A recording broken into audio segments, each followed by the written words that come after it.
أشهد أن لا إله إلا الله وحده لا شريك له وأشهد أن محمدًا عبده ورسوله أما بعد فأعوذ بالله من الشيطان الرجيم بسم الله الرحمن الرحيم الحمد لله رب العالمين الرحمن الرحيم مالك يوم الدين إياك نعبد وإياك نستعين اهدنا الصراط المستقيم صراط الذين أنعمت عليهم غير المغضوب عليهم ولا الضالين.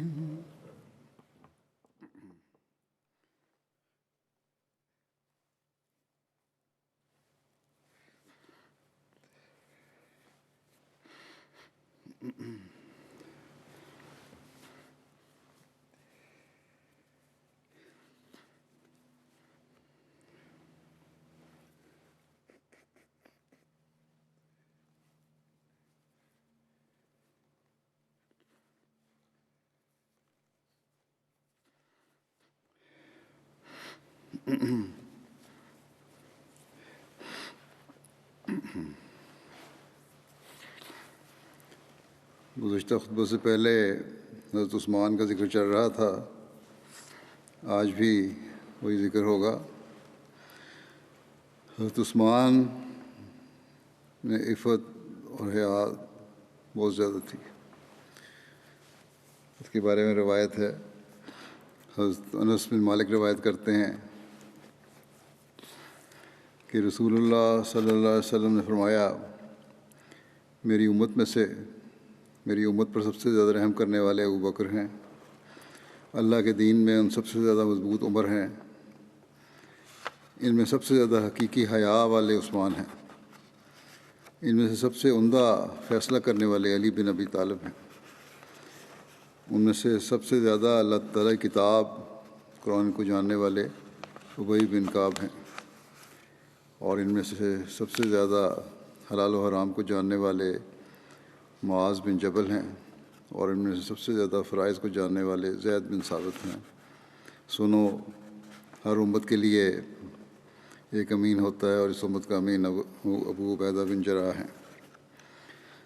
حضرت انس بن مالک سے روایت ہے کہ رسول اللہ صلی اللہ علیہ وسلم نے فرمایا، میری امت پر سب سے زیادہ رحم کرنے والے ابو بکر ہیں، اور اللہ کے احکام کی تعمیل و تنفیذ میں ان میں سب سے زیادہ مضبوط عمر ہیں، اور ان میں سب سے زیادہ حیا کرنے والے عثمان ہیں.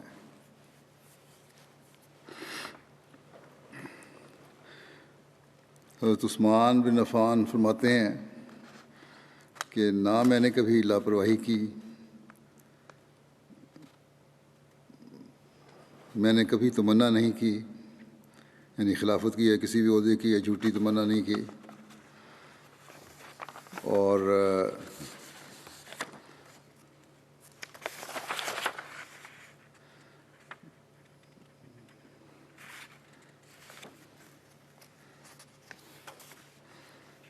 اس بارے میں حضرت عائشہ اب یہ آگے بارے میں روایت کرتی ہیں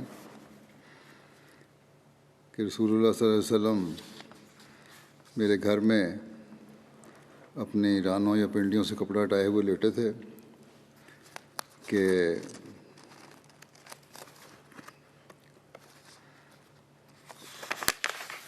حضرت ابو بکر نے اجازت مانگی تو آپ نے اسی حالت میں انہیں اجازت دی. پھر آپ باتیں کرنے لگے. پھر حضرت عمر نے اجازت مانگی تو آپ نے اسی حالت میں انہیں بھی اجازت دے دی. پھر آپ بھی باتیں کرتے رہے. پھر جب حضرت عثمان نے اجازت مانگی تو رسول اللہ صلی اللہ علیہ وسلم بیٹھ گئے اور اپنے کپڑوں کو ٹھیک کیا۔ راوی ہیں محمد کہتے ہیں کہ یہ سب ایک دن میں ہوا۔ میں یہ نہیں کہتا کہ یہ سب ایک دن میں ہوا، مختلف وقتوں کی باتیں ہو سکتی ہیں۔ وہ آئے، باتیں کیں، اور جب وہ چلے گئے تو حضرت عائشہ نے، جب حضرت عثمان آئے اور یہ باتیں کیں، تو حضرت عائشہ نے عرض کیا کہ جب وہ ابو بکر آئے لیکن ان کے لیے آپ نے کوئی خاص خیال نہ کیا، پھر عمر آئے تو ان کے لیے بھی آپ نے کوئی خاص خیال نہ کیا، لیکن جب عثمان اندر آئے تو آپ بیٹھ گئے اور اپنے کپڑے ٹھیک کرنے لگے۔ اس پر آپ نے فرمایا، کیا میں اس شخص کا لحاظ نہ کروں جس سے فرشتے حیا کرتے ہیں؟ ایک دوسری جگہ اس روایت کو بیان کرتے ہوئے یہ بات لکھی ہے کہ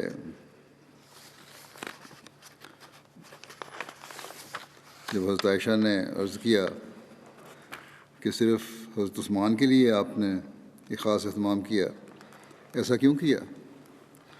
تو آپ صلی اللہ علیہ وسلم نے فرمایا، کیا میں اس سے حیا نہ کروں جس سے فرشتے بھی حیا کرتے ہیں؟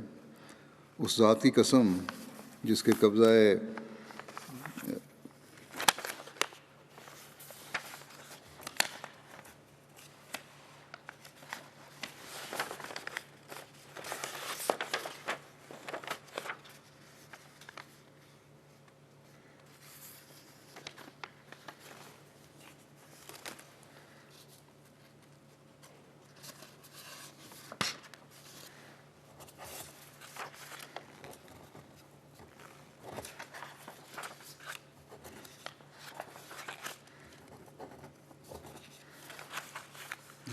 قدرت میں محمد صلی اللہ علیہ وسلم کی جان ہے، یقیناً فرشتے عثمان سے اسی طرح حیا کرتے ہیں جیسے وہ فرشتے اللہ اور اس کے رسول سے حیا کرتے ہیں۔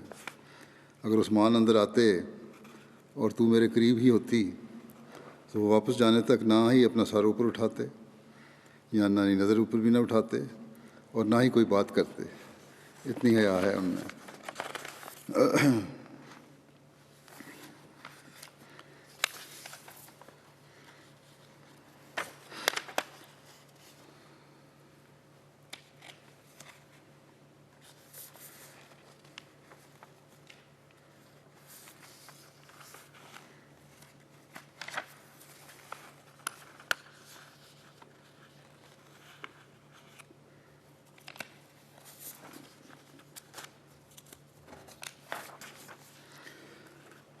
حضرت مسلم موعود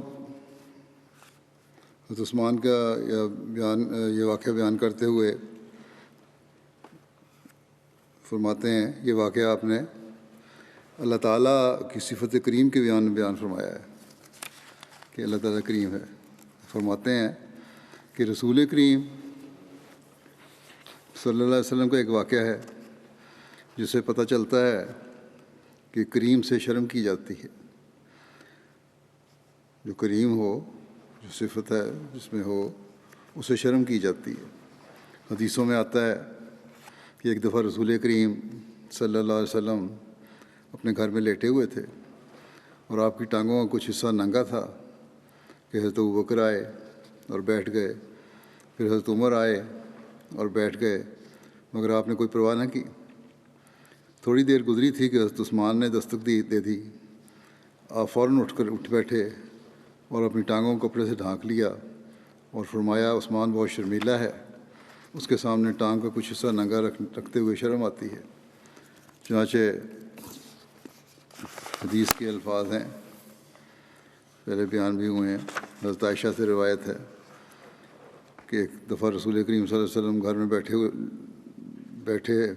ہوئے تھے اور اپنی پنڈلیوں سے کپڑا ہٹایا ہوا تھا۔ اسی حالت میں ابوبکر نے اندر آنے کی اجازت چاہی تو آپ اسی طرح لیٹے رہے اور آپ نے اجازت دے دی، ان سے گفتگو فرماتے رہے۔ پھر عمر آئے، انہوں نے اجازت طلب کی، آپ نے اجازت دے دی اور اسی طرح لیٹے رہے، بیٹھے ہوئے تھے۔ پھر تھوڑی دیر بعد عثمان آئے تو نبی کریم صلی اللہ علیہ وسلم اٹھ کھڑے ہوئے اور کپڑے کو درست کر لیا اور ان کو اندر آنے کی اجازت دے دی۔ جب سب چلے گئے تو حضرت عائشہ نے نبی کریم صلی اللہ علیہ وسلم سے سوال کیا کہ یا رسول اللہ، ابو بکر آئے اور عمر آئے تو آپ نے ان کی آمد پر خاص پرواہ نہ کی اور اسی طرح لیٹے رہے جیسے لیٹے تھے، لیکن عثمان کی آمد پر آپ اٹھ کھڑے ہوئے اور کپڑے ٹھیک کر لیے۔ آپ نے جواب دیا، ہے عائشہ، کیا میں اس سے شرم نہ کروں جس سے فرشتے بھی شرم کرتے ہیں؟ تو دیکھو، رسول اللہ صلی اللہ علیہ وسلم نے عثمان کی شرم کا لحاظ کیا کہ وہ لوگوں سے شرماتے تھے، آپ ان سے شرمائے، یعنی حضرت عثمان لوگوں سے شرماتے تھے، اس لیے آن حضرت صلی اللہ علیہ وسلم ان سے شرمائے۔ اس واقعے کو بیان کر کے آپ نے فرمایا ہے کہ خدا تعالیٰ کے کریم ہونے سے لوگوں کو گناہوں سے بچنے کی کوشش کرنی چاہیے، حیا کرنی چاہیے، اس کی بات ماننی چاہیے، نہ یہ کہ گناہوں پر جرت پیدا ہو جائے کہ اللہ تعالیٰ بڑا کریم ہے، کرم کر دے گا، ہمارے گناہوں کے باوجود ہم پر کرم کر دے گا۔ اور فرماتے ہیں کہ اس بات کو سامنے رکھنا چاہیے کہ اللہ تعالیٰ کی صفت کریم ہے تو پھر بندے کو بھی حیا کرنی چاہیے اور گناہوں سے بچنے کی کوشش کرنی چاہیے۔ تواضع اور سادگی کے بارے میں آتا ہے، عبداللہ رومی بیان کرتے ہیں کہ حضرت عثمان رات کے وضو کا خود انتظام کرتے تھے۔ آپ سے عرض کی گئی کہ اگر آپ کسی خادم کو حکم دیں تو وہ آپ کے لیے انتظام کر دیا کرے۔ اس پر آپ نے فرمایا، نہیں، رات تو ان لوگوں کی ہے جس میں یہ آرام کرتے ہیں، یعنی کہ کام کرنے والوں، خدمت گزاروں کو رات کو آرام کرنے کے لیے وقت دینا چاہیے۔ علقمہ بن وقاص بیان کرتے ہیں کہ حضرت عمر بن عاص نے حضرت عثمان سے عرض کیا جب کہ آپ ممبر پر تھے کہ اے عثمان، آپ نے اس امت کو ایک بہت ہی مشکل معاملے میں ڈال دیا ہے۔ آپ نے خطاب فرمایا، کچھ باتیں کی، تنبیہ کی امت کو، بس آپ توبہ کریں اور وہ بھی آپ کے ساتھ توبہ کریں۔ بڑا خوف دلایا تھا اللہ کا۔ تو اس پر ایک صحابی نے یہ عرض کر دی، راوی کہتے ہیں اس پر آپ نے اسی وقت اپنا چہرہ قبلہ رخ کیا اور اپنے دونوں ہاتھ اٹھا کر کہا، اللہم انی استغفرک و اتوب الیک، کہ اے اللہ، یقیناً میں تجھ سے بخشش طلب کرتا ہوں اور تیری طرف جھکتا ہوں۔ اور اس موقع پر موجود لوگوں نے بھی اپنے ہاتھ اٹھائے اور یہ دعا کی۔ یہ اللہ تعالیٰ سے خوف اور خشیت اور آپ کی عاجزی کا مقام ہے۔ یہ فوراً دعا کے لیے ہاتھ اٹھا لیے، کسی بھی میں نہیں پڑے، اپنے لیے دعا کی، امت کے لیے بھی دعا کی۔ سخاوت اور فیاضی اور انفاق سبیل اللہ کے بارے میں روایات ملتی ہیں۔ حضرت عثمان خود بیان کرتے ہیں کہ میں نے 10 چیزیں اپنے رب کے منہ حضور چھپا کے رکھی ہوئی ہیں۔ میں سب سے پہلے اسلام لانے والوں میں سے چوتھا شخص ہوں۔ نہ میں نے کبھی لہو و لعب والے گانے سنے اور نہ کبھی جھوٹی بات کی ہے، اور جب سے میں نے رسول اللہ صلی اللہ علیہ وسلم کی بیعت کی ہے تب سے میں نے اپنی شرمگاہ کو اپنے دائیں ہاتھ سے نہیں چھوا، اور اسلام قبول کرنے کے بعد مجھ پر کوئی جمعہ ایسا نہیں گزرا جس میں میں نے کوئی گردن آزاد نہ کی ہو، ما سوائے اس جمعے کے کہ جس میں میرے پاس آزاد کرنے کے لیے کوئی غلام نہ ہو۔ اس صورت میں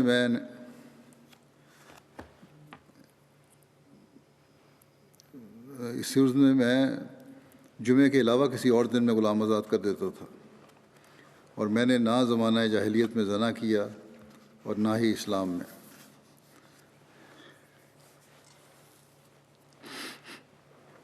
حضرت عثمان کے آزاد کردہ غلام ابو سعید بیان کرتے ہیں کہ حضرت عثمان نے اپنے گھر کے محاصرہ کے دوران 20 غلام آزاد کیے۔ حضرت عبداللہ بن مسعود بیان کرتے ہیں کہ ہم نبی صلی اللہ علیہ وسلم کے ساتھ ایک جنگ میں تھے کہ لوگوں کو بھوک کی تکلیف آ پہنچی، یہاں تک کہ میں نے مسلمانوں کے چہروں پر پریشانی اور منافقین کے چہروں پر خوشی کے آثار دیکھے۔ جب رسول اللہ صلی اللہ علیہ وسلم نے یہ کیفیت دیکھی تو آپ نے فرمایا اللہ کی قسم سورج غروب نہیں ہوگا کہ اللہ تعالیٰ تمہارے لیے رزق کے سامان فرما دے گا۔ حضرت عثمان کو اس بات کی خبر ہوئی تو آپ نے فرمایا اللہ اور اس کا رسول بالکل سچ فرماتے ہیں۔ چنانچہ آپ نے 14 اونٹ غلے سمیت خریدے اور ان میں سے 9 نبی صلی اللہ علیہ وسلم کی خدمت میں بھجوا دیے۔ رسول اللہ صلی اللہ علیہ وسلم نے دیکھ کر فرمایا کہ یہ کیا ہے؟ بتایا گیا کہ حضرت عثمان نے یہ آپ کی طرف ہدیۃً ارسال کیے ہیں۔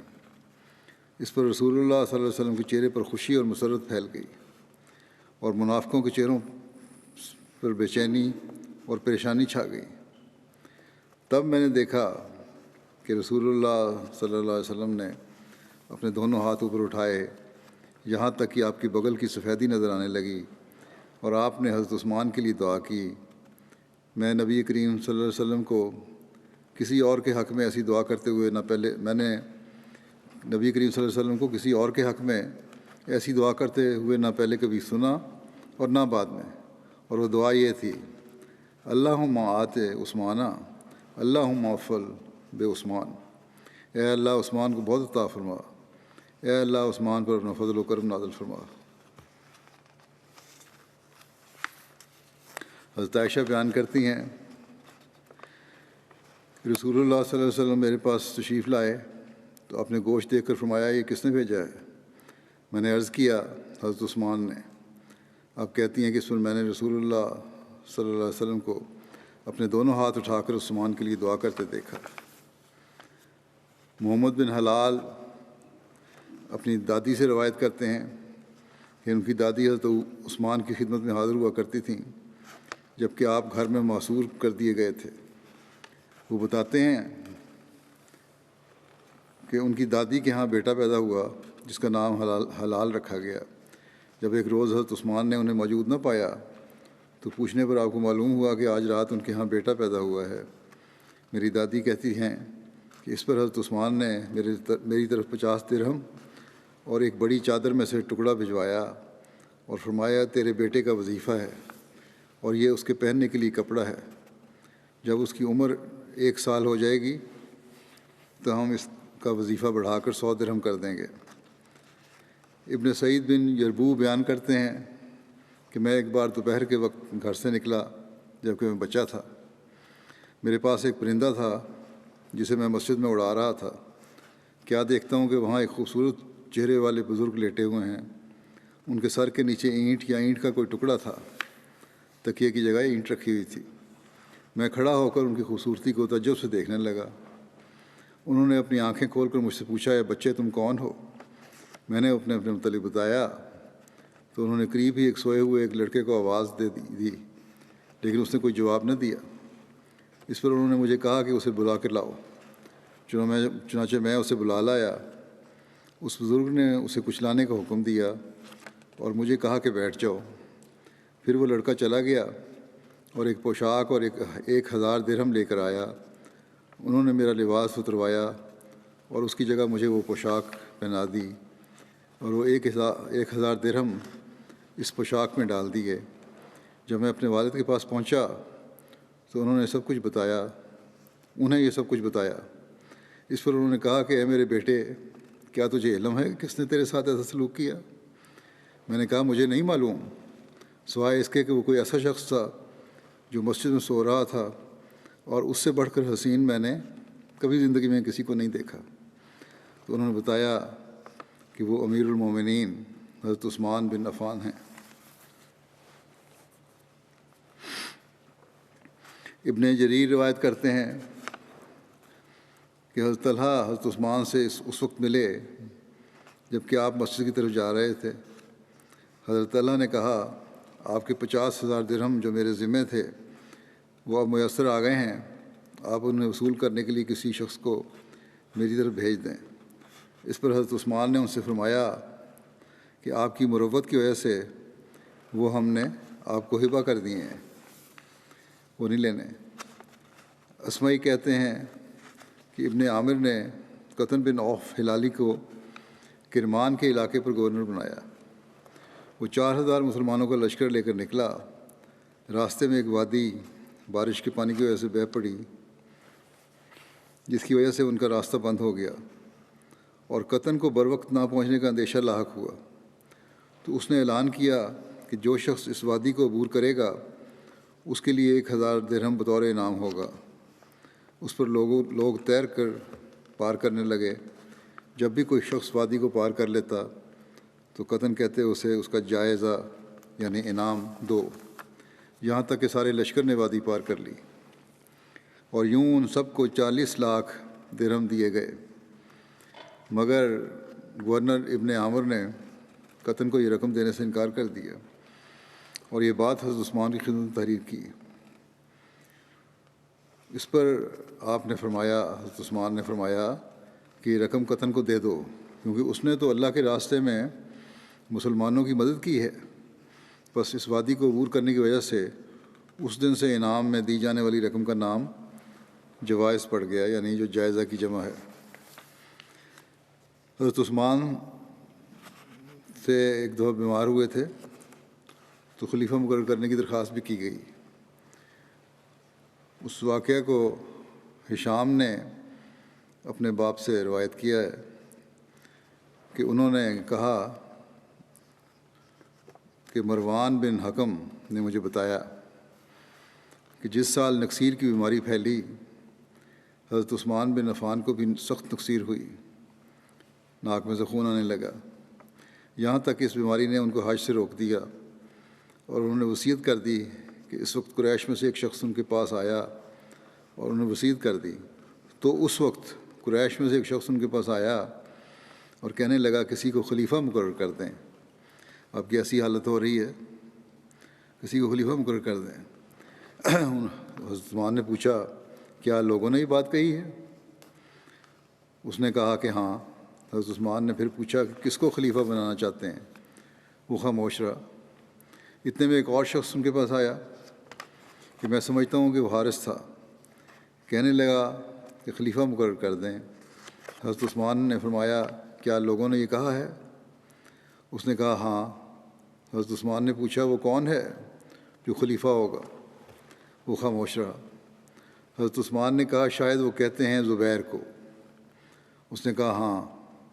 حضرت عثمان نے کہا کہ اس ذات کی قسم جس کے ہاتھ میں میری جان ہے، جہاں تک مجھے علم ہے وہ ان میں سے یقیناً بہتر ہے، اور رسول اللہ صلی اللہ علیہ وسلم کو بھی ان سب سے زیادہ پیارا تھا۔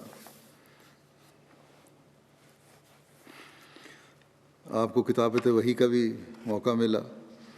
ایک روایت میں ہے کہ سورہ مزمل کے نزول کے موقع پر حضرت عثمان کو کتابت وحی کی سعادت ملی۔ کلثوم بن ثمامہ بیان کرتی ہیں کہ میں نے حضرت عائشہ سے کہا کہ ہم آپ سے حضرت عثمان کے بارے میں پوچھتے ہیں، کیونکہ لوگ ان کے بارے میں ہم سے بکثرت پوچھ رہے ہیں۔ اس پر حضرت عائشہ نے فرمایا کہ میں نے حضرت عثمان کو رسول اللہ صلی اللہ علیہ وسلم کے ہمراہ اس گھر میں ایک شدید گرم رات میں دیکھا، جبکہ نبی صلی اللہ علیہ وسلم پر حضرت جبرائیل وحی نازل کر رہے تھے۔ جب آپ پر وحی نزول وحی ہوتا تو آپ پر بہت شدید بوجھ نازل ہو جاتا تھا۔ اللہ تعالیٰ نے فرمایا ہے انا سنلقی علیک قولا ثقیلا، کہ یقیناً ہم تجھ پر ایک بھاری فرمان اتاریں گے۔ حضرت عثمان نبی صلی اللہ علیہ وسلم کے سامنے بیٹھے لکھتے جا رہے تھے، اور آپ فرما رہے تھے کہ اے عثمان لکھ۔ حضرت عائشہ بیان کرتی ہیں کہ اللہ تعالیٰ رسول اللہ صلی اللہ علیہ وسلم کا ایسا قرب کسی نہایت معزز و مکرم شخص کو ہی عطا فرماتا ہے۔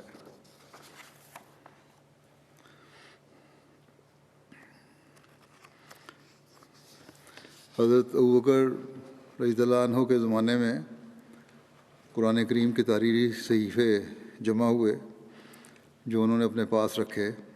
پھر حضرت عمر کے پاس رہے وہ صحیفے۔ اس کے بعد حضرت حفصہ بنت عمر کے پاس رہے۔ جب حضرت عثمان کی خلافت کا دور آیا تو آپ کے پاس یہ نسخے پہنچنے کی روایت اس طرح ملتی ہے۔ حضرت حذیفہ بن یمان بیان کرتے ہیں کہ وہ اہل عراق کے ساتھ مل کر فتح آرمینیا اور آذربائیجان کے لیے اہل شام سے جنگ کر رہے تھے، اور وہاں سے لوٹ کر حضرت عثمان کی خدمت میں حاضر ہوئے۔ حضرت حذیفہ کو ان علاقوں کے لوگوں کی قرآن کریم کی قراءت میں اختلاف کی وجہ سے خوف لاحق ہوا۔ آپ نے حضرت عثمان سے عرض کیا کہ اے امیر المومنین، اس امت کو سنبھالیں، قبل اس کے وہ کتاب اللہ کے بارے میں یہود و نصارہ کی مانند اختلاف کرنے لگ جائیں۔ اس پر حضرت عثمان نے حضرت حفصہ کی خدمت میں پیغام بھیجا کہ قرآن کریم کی تحریری صحیفے ہمیں بھیج دیں تاکہ ہم ان کے نسخے تیار کریں۔ اس کے بعد وہ صحیفے آپ کو واپس لوٹا دیں گے۔ چنانچہ حضرت حفصہ نے وہ صحیفے حضرت عثمان کی خدمت میں بھجوا دیے۔ اس پر حضرت عثمان نے حضرت زید بن ثابت اور حضرت عبداللہ بن زبیر اور حضرت سعید بن عاص اور حضرت عبد الرحمن بن حارث بن ہشام کو حکم دیا وہ ان کی نقول تیار کریں۔ حضرت عثمان نے مؤخر ذکر تینوں صحابہ کو جو قریش سے کہا کہ جب تمہارا اور زید کا قرآن کی کسی ٹکڑے کے متعلق اختلاف ہو تو اسے قریش کی زبان میں تحریر کرو، کیونکہ قرآن کریم قریش کی زبان میں اترا ہے۔ چنانچہ ان اصحاب نے یہ کام کیا۔ جب نقول تیار ہو گئیں تو اصلی صحیفے حضرت عثمان نے حضرت حفصہ کو واپس بھجوا دیے اور نئے تیار شدہ نسخے مختلف ممالک میں بھجوا کر حکم دیا کہ اس کے علاوہ جو بھی دیگر نسخے ہوں وہ جلا کر تلف کر دیے جائیں۔ علامہ ابن التین کہتے ہیں کہ حضرت ابوبکر اور حضرت عثمان کے جمع قرآن کے واقعات کا فرق یہ ہے کہ حضرت ابوبکر نے قرآن کو اس خوف سے جمع کیا کہ کہیں حفاظ قرآن کے وفات پا جانے کی وجہ سے قرآن کا کچھ حصہ ضائع نہ ہو جائے، کیونکہ قرآن یکجا جمع نہیں کیا گیا تھا۔ لہٰذا آپ نے قرآن کریم کو اس کی آیات کی اس ترتیب کے مطابق جمع کیا جس ترتیب کے مطابق نبی کریم صلی اللہ علیہ وسلم نے انہیں قرآن کریم حفظ کروایا تھا۔ جبکہ حضرت عثمان کے جمع قرآن کا واقعہ یہ ہے کہ جب قراءت میں بہت زیادہ اختلاف ہونے لگا، یہاں کہ لوگوں نے اپنے لہجہ اور لغات کے مطابق قرآن پڑھنا شروع کر دیا، حتیٰ کہ ایک دوسرے کی قراءت کو غلط قرار دینے لگے، تو آپ ڈرے کہ کہیں یہ معاملہ سنگین صورت نہ اختیار کر جائے۔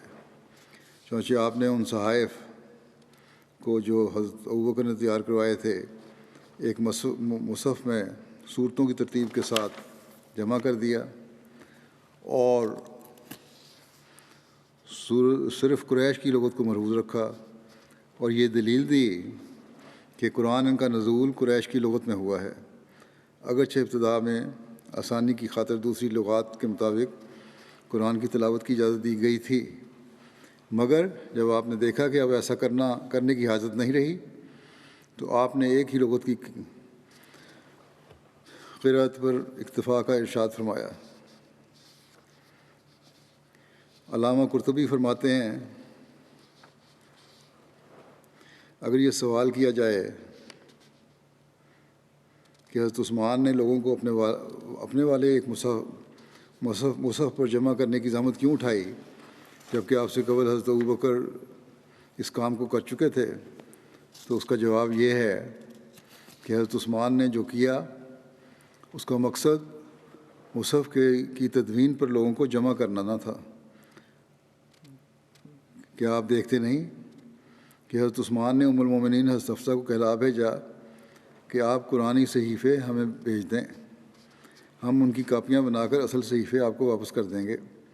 حضرت عثمان نے یہ قدم صرف اس لیے اٹھایا کہ قراءت قرآن کے بارے میں لوگ اختلاف کرنے لگے تھے، کیونکہ صحابہ مختلف شہروں میں منتشر ہو چکے تھے اور اختلاف قراءت کی صورتحال سنگین ہو چکی تھی، اور اہل شام و عراق کے درمیان اختلاف نے وہ شکل اختیار کر لی تھی جس کو حضرت حذیفہ نے بیان کیا ہے۔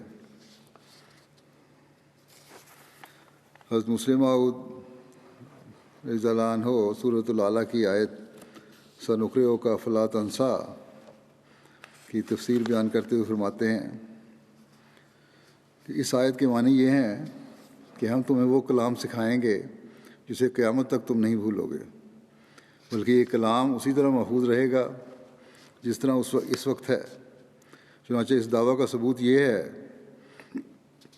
کہ اسلام کے اشد ترین معاند بھی آج کھلے بندوں یہ تسلیم کرتے ہیں کہ قرآن کریم اسی شکل و صورت میں محفوظ ہے جس شکل و صورت میں رسول کریم صلی اللہ علیہ وسلم نے اسے پیش فرمایا تھا۔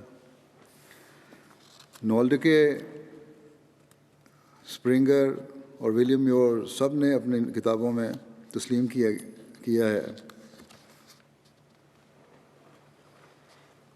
کہ قطعی اور یقینی طور پر ہم سوائے قرآن کریم کے اور کسی کتاب کے متعلق یہ نہیں کہہ سکتے کہ جس شکل میں بانی سلسلہ نے وہ کتاب پیش کی تھی اسی شکل میں وہ دنیا کے سامنے موجود ہے۔ صرف قرآن کریم ہی ایک ایسی کتاب ہے جس کے متعلق حتمی طور پر کہا جا سکتا ہے کہ جس شکل میں محمد رسول اللہ صلی اللہ علیہ وسلم نے اپنے صحابہ کو یہ کتاب دی تھی اسی شکل میں اب بھی محفوظ ہے۔ وہ لوگ چونکہ اس بات کے قائل نہیں تھے کہ قرآن کریم خدا تعالیٰ نے نازل کیا ہے، بلکہ وہ یہ عقیدہ رکھتے ہیں کہ محمد رسول اللہ صلی اللہ علیہ وسلم نے یہ کتاب خود بنائی ہے، اس لیے وہ یہ تو نہیں کہتے کہ جس شکل میں یہ کتاب نازل ہوئی تھی اسی شکل میں محفوظ ہے، مگر وہ یہ ضرور کہتے ہیں کہ جس شکل میں محمد رسول اللہ صلی اللہ علیہ وسلم نے یہ کتاب پیش کی تھی اسی شکل میں یہ کتاب اب تک دنیا میں پائی جاتی ہے۔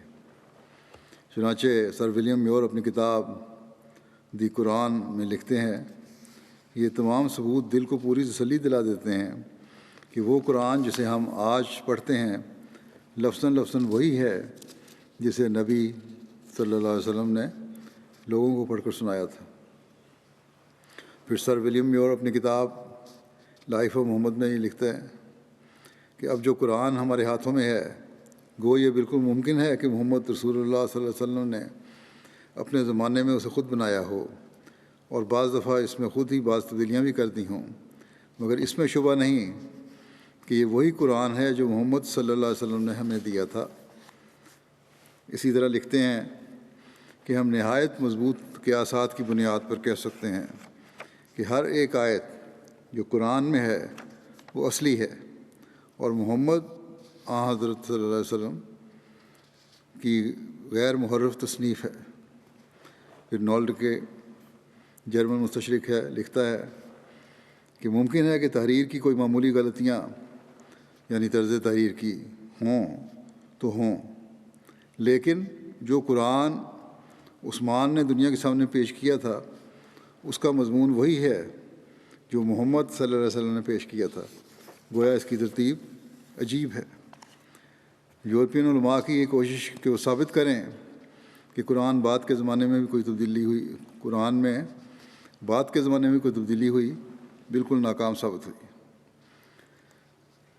الغرض یورپین مصنفین نے بھی یہ تسلیم کیا ہے کہ جہاں تک قرآن کی ظاہری حفاظت کا سوال ہے اس میں کسی قسم کا شبہ نہیں کیا جا سکتا، بلکہ لفظاً اور حرفاً یہ وہی کتاب ہے جو محمد رسول اللہ صلی اللہ علیہ وسلم نے لوگوں کو پڑھ کر سنائی۔ حضرت خلیفۃ مسیح اول بیان فرماتے ہیں کہ لوگ حضرت عثمان رضی اللہ عنہ کو جامع القرآن بتاتے ہیں، یہ بات غلط ہے۔ صرف عثمان کے لفظ کے ساتھ قافیہ ملایا ہے۔ ہاں شائع کنندہ قرآن اگر کہیں تو کسی حد تک بجا ہے۔ آپ کی خلافت کے زمانے میں اسلام دور دور تک پھیل گیا تھا، اس لیے آپ نے چند نسخے نقل کرا کر مکہ، مدینہ، شام، بصرہ، کوفہ اور بلاد میں بھجوا دیے تھے، اور جمع تو اللہ تعالیٰ کی پسند کی ہوئی ترتیب کے ساتھ نبی کریم صلی اللہ علیہ وسلم نے ہی فرمایا تھا، اور اسی پسندیدہ ترتیب کے ساتھ ہم تک پہنچایا گیا ہے۔ ہاں اس کا پڑھنا اور جمع کرنا ہم سب کے ذمہ ہے۔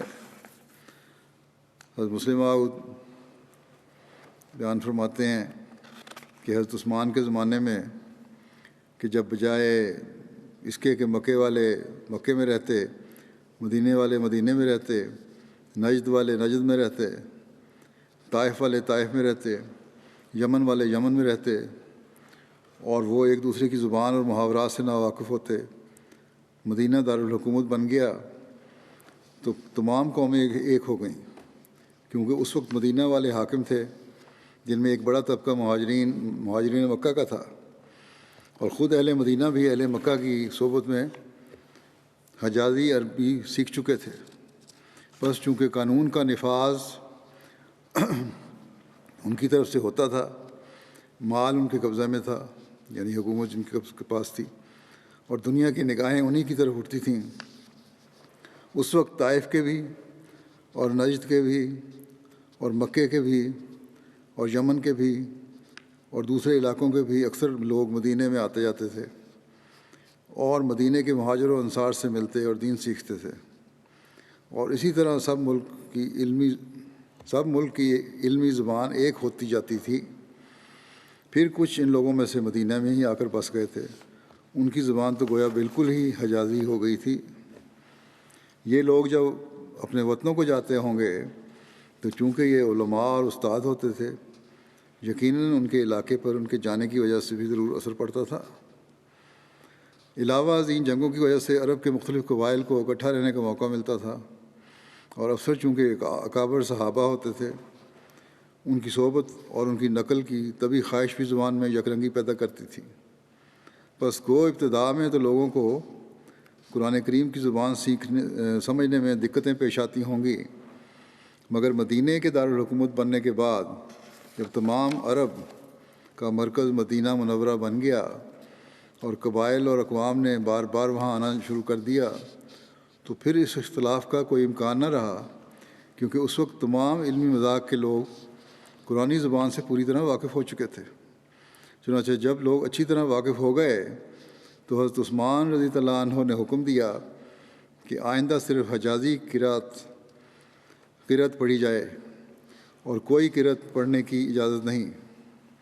آپ کے اس حکم کا مطلب یہی تھا کہ اب لوگ حجازی زبان کو عام طور پر جاننے لگ گئے ہیں، اس لیے کوئی وجہ نہیں کہ انہیں حجازی عربی کے الفاظ کا بدل استعمال کرنے کی اجازت دی جائے۔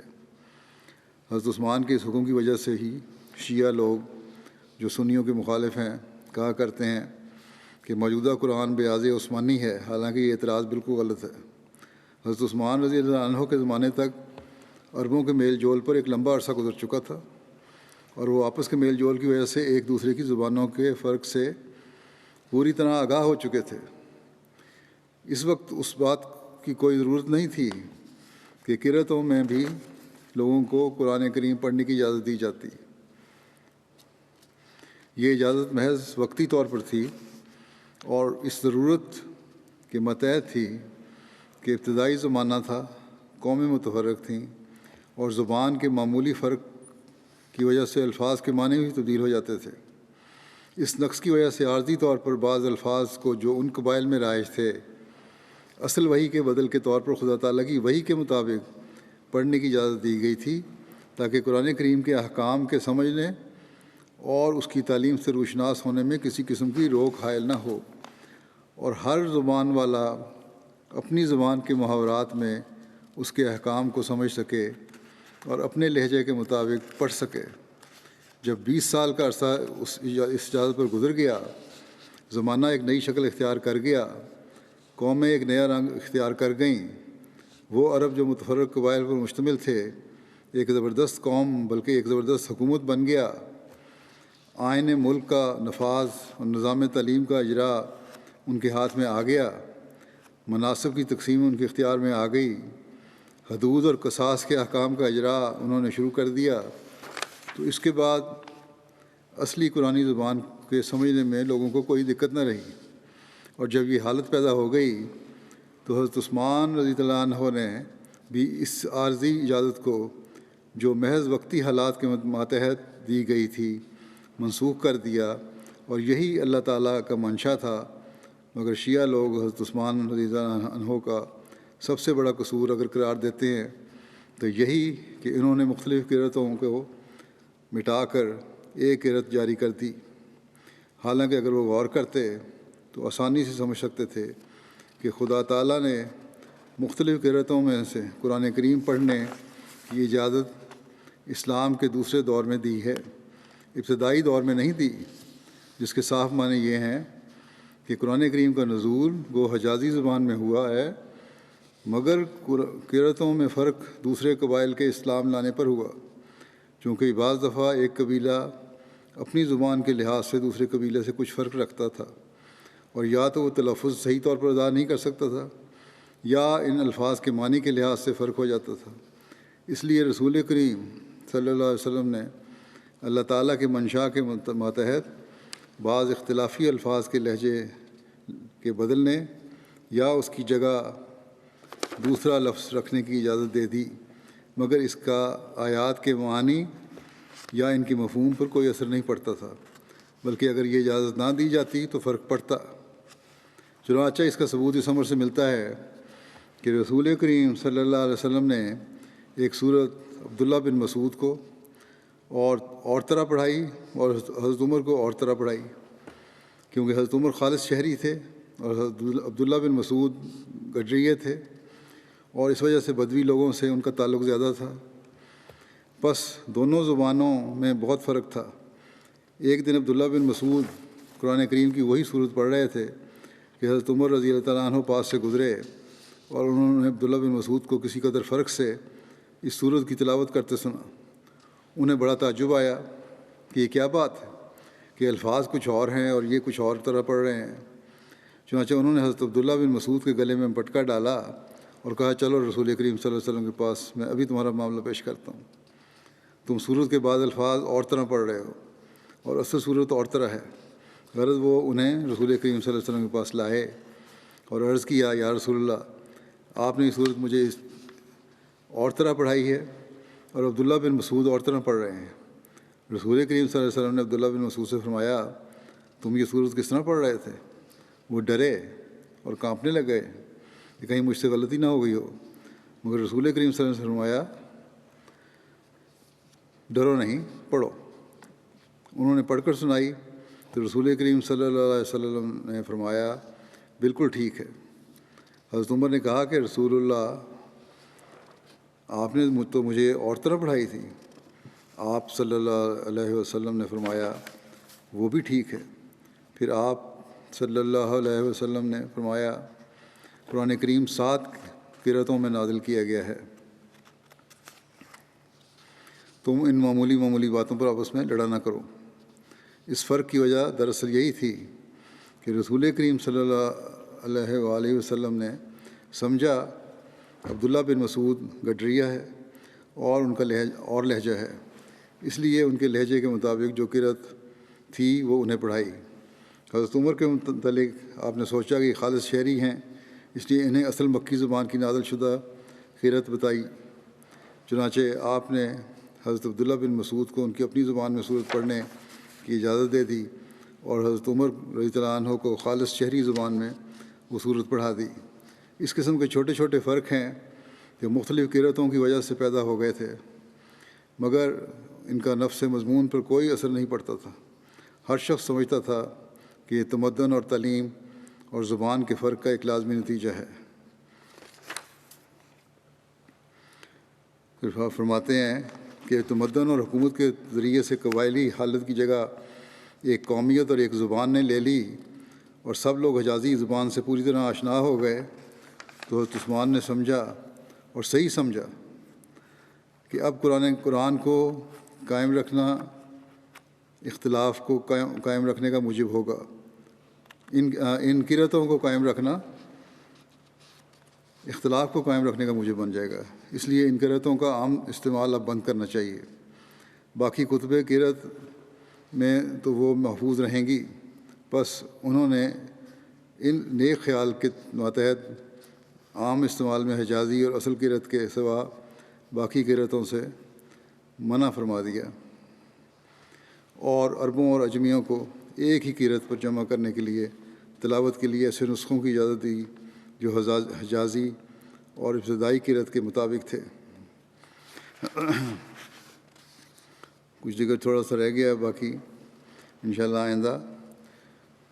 آج بھی دعا کے لیے کہنا چاہتا ہوں، پاکستان کے لیے بھی، الجزائر کے احمدیوں کے لیے بھی، اور دنیا میں ہر جگہ جہاں احمدی مشکلات میں گرفتار ہیں، دعا کریں اللہ تعالیٰ ان کی مشکلات کو دور فرمائے، اور خاص طور پر پاکستان میں قانون کی وجہ سے مختلف وقتوں میں مشکلات کھڑی کی جاتی ہیں احمدیوں کے لیے، اور کسی صورت میں بھی اب وہ ان کی آزادی نہیں رہی۔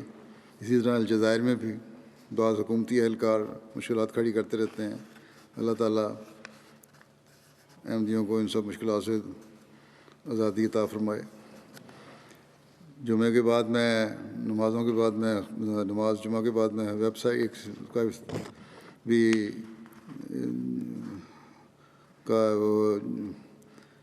لانچ کروں گا، جو چینی ڈیسک کی ویب سائٹ ہے، اور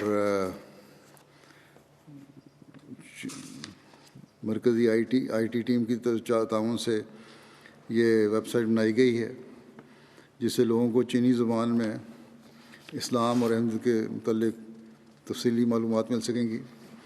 اس ویب سائٹ کو جماعت کی مین ویب سائٹ الاسلام کے ذریعے بھی اور علیحدہ طور پر بھی وزٹ کیا جا سکے گا۔ اس میں مختلف عناوین کے تحت مواد ڈالا گیا ہے۔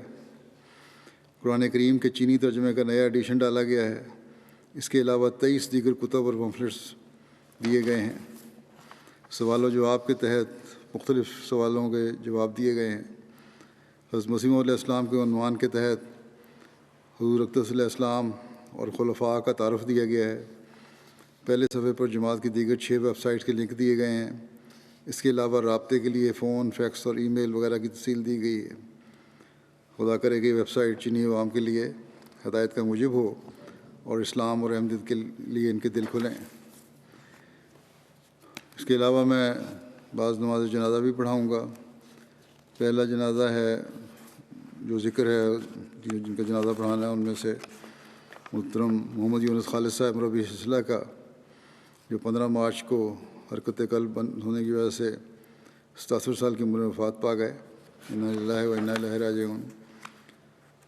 محمد یونس خالد صاحب کے دادا حضرت میاں مراد بخش صاحب اور ان کے بھائی حضرت حاجی احمد صاحب حضرت مسیح موعود کے صحابہ میں سے تھے۔ 6 افراد کا قافلہ موضع پریم کوٹ ضلع حافظ آباد سے پیدل قادیان گیا تھا۔ اس قافلے میں حضرت حاجی احمد صاحب موجود تھے۔ انہوں نے حضرت اقدس مسیح موعود علیہ السلام کی بیعت کی اور حضرت مسیح موعود علیہ السلام سے تبرکن پانی طلب کیا اور حضور نے عطا فرمایا۔ محترم یونس خالد صاحب نے میٹرک ربوہ سے کیا، اس کے بعد جامعہ میں داخل ہو گئے اور دوران جامعہ عربی فاضل بھی کیا۔ اللہ تعالیٰ کے فضل سے موسی تھے۔ 1980 میں جامعہ احمدیہ سے شاہد پاس کیا۔ پھر 40 سال تک ان کو سلسلے خدمت کی توفیق ملی، مختلف جگہوں پر، پاکستان میں بھی اور بیرونی ممالک میں، افریقہ میں بھی۔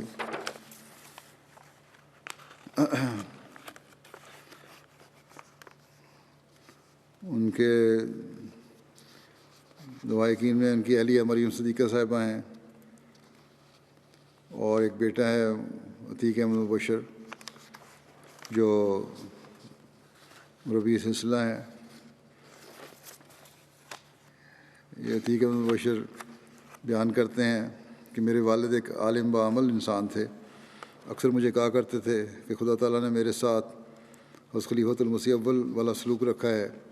جب بھی مجھے کوئی ضرورت پیش آتی ہے، اللہ تعالیٰ اپنے فضل سے وہ پوری کر دیتا ہے، اور اس کا مشاہدہ میں نے بھی کئی بار کیا۔ پھر یہی لکھتے ہیں بیٹے رانا مبارک احمد صاحب کے حوالے سے کہ وہ کہا کرتے تھے، لاہور میں تھے صدر حلقہ رانا صاحب، کہ جب کوئی جماعتی کام آتا تو مکرم مربی صاحب فوراً اسے انجام دیتے، اور یہ بھی خیال نہ کرتے تھے کہ جوتا بھی پہنا ہوا ہے یا نہیں، فوری طور پر تیزی سے نکل جایا کرتے تھے کام کے لیے۔ مالی قربانی میں بڑھ چڑھ کر حصہ لیتے تھے۔ ہری پور ہزارہ کے امیر صاحب کہا کرتے تھے کہ مربی صاحب کی پوری تربیلا جماعت کے لیے ایک مثالی چندہ دینے والے ہیں۔ وفات یافتگان بزرگان کا چندہ بھی باقاعدگی سے ادا کرتے تھے۔ ان کے ہمزلف بیان کرتے ہیں کہ چندوں کے معاملے میں بڑے حساس تھے، خصوصاً اپنی وصیت کے چندوں کی ادائیگی میں مستعد رہتے تھے۔ مرحوم نہایت دعاگو اور درویش انسان تھے۔ مرحوم غریب غربا کی تلاش کر کے ان کو خفیہ مالی امداد کیا کرتے تھے۔ رشتہ داروں میں غربا کی بچوں کی شادیوں کے موقع پر جہیز کا سامان خرید کر دیا کرتے تھے۔ رشتہ دار کہہ رہے ہیں کہ ہم ایک مخلص اور مالی امداد کرنے والے پیارے مہربان وجود سے محروم ہو گئے ہیں۔ اللہ تعالیٰ مرحوم سے مغفرت اور رحم کا سلوک فرمائے۔ دوسرا جنازہ ہے کرم ڈاکٹر نظام الدین بدن صاحب آئیوری کوسٹ کا۔ یہ 15 مارچ کو وفات پا گئے تھے۔ انا للہ و انا الیہ راجعون، 73 سال کی عمر میں۔ انہوں نے ابتدائی تعلیم ماریشس سے حاصل کی۔ 1968 میں حضرت خلیفۃ المسیح ثالث رحمہ اللہ تعالیٰ نے ان کو اسکالرشپ دیا اور آپ پاکستان آ کے میڈیکل کالج میں داخل ہوئے۔ نے پہلے ایف ایس سی کیا تعلیم الاسلام کالج سے، پھر میڈیکل کالج میں داخلہ لیا، ڈو میڈیکل کالج سے انہوں نے MBBS کیا۔ 1978 میں حضرت خلیفۃ المسیح ثالث نے ان کا تقرر نائجیریا کے احمدیہ کلینک میں بطور انچارج کلینک فرمایا اور 84 تک وہاں خدمت کی توفیق پائی۔ اور جب 1980 میں حضرت خلیفۃ المسیح ثالث گھانا کے دورے پر تشریف لے گئے تھے تو اس موقع پر جماعت احمدیہ آئیوری کوسٹ کے وفد نے گھانا پہنچ کر حضور سے ملاقات کا شرف حاصل کیا، اور اس وفد نے حضور کی خدمت میں درخواست کی کہ جس طرح جماعت احمدیہ گھانا میں ہسپتال ہے ہمارے آئیوری کوسٹ میں بھی کھولا جائے۔ اور بہرحال حضور نے اس کو منظور فرمایا اور اس کے لیے کارروائی شروع ہوئی۔ ڈاکٹر صاحب 18 مارچ 1983 کو لیگوس سے آئیوری کوسٹ پہنچے اور وزارت صحت کے افسران سے ملاقات کی، کیونکہ فرینچ زبان جانتے تھے اس لیے فرینچ ڈاکٹر کی ضرورت تھی، تو ان کو وہاں سے نائجیریا سے وہاں بھجوا دیا گیا اور ان کو احمدیہ ڈسپینسری کھولنے کی وہاں اجازت مل گئی۔ 1984 سے لے کے تا وفات آپ آئیوری کوسٹ میں خدمت کی توفیق پاتے رہے۔ اللہ کے فضل سے موسی تھے۔ ان کا بیٹا، ان کی اہلیہ بھی وفات پا چکی ہیں۔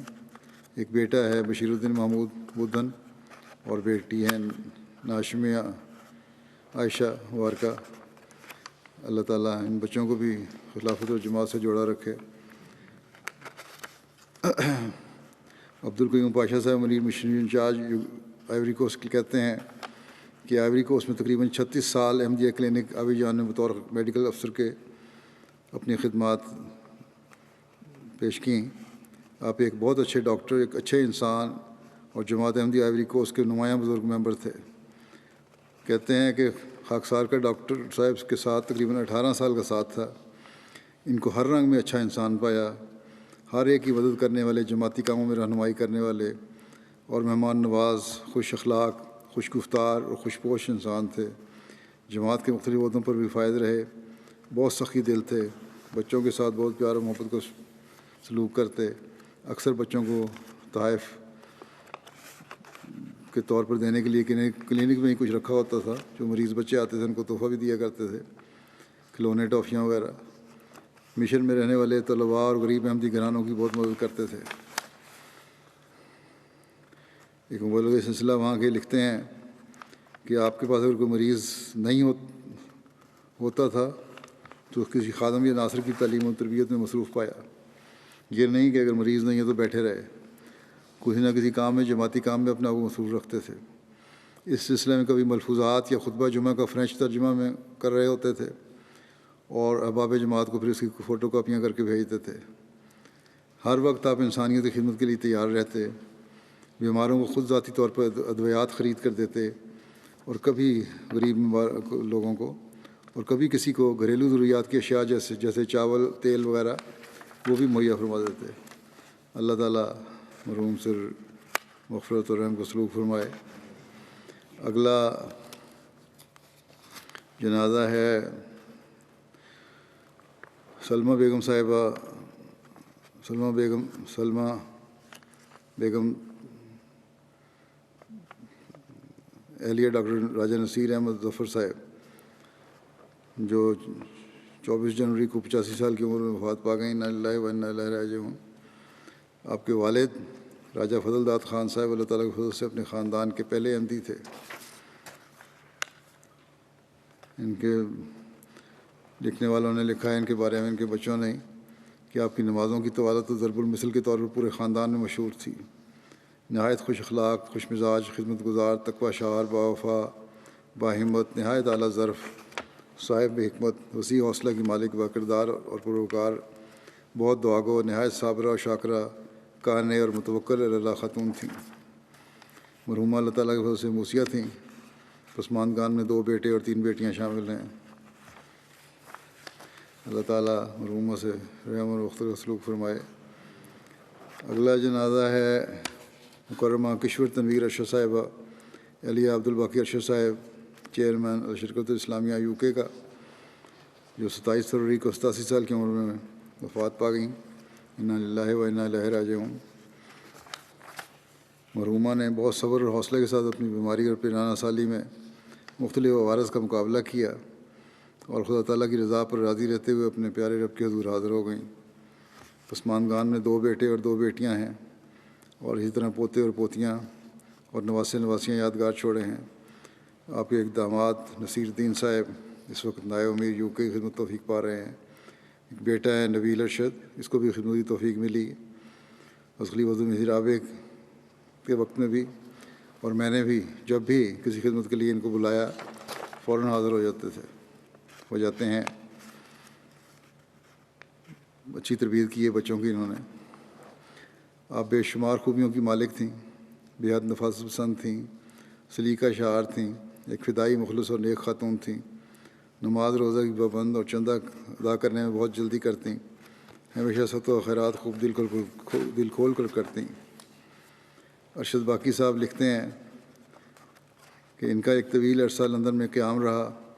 اس دوران 1984 میں خلیفہ مسیح رابع رحمہ اللہ تعالیٰ کی لندن ہجرت کے بعد میرے ساتھ جماعتی کاموں میں بہت تعاون کرتی رہیں اور ہمیشہ جماعت کی خدمت کو ترجیح دی۔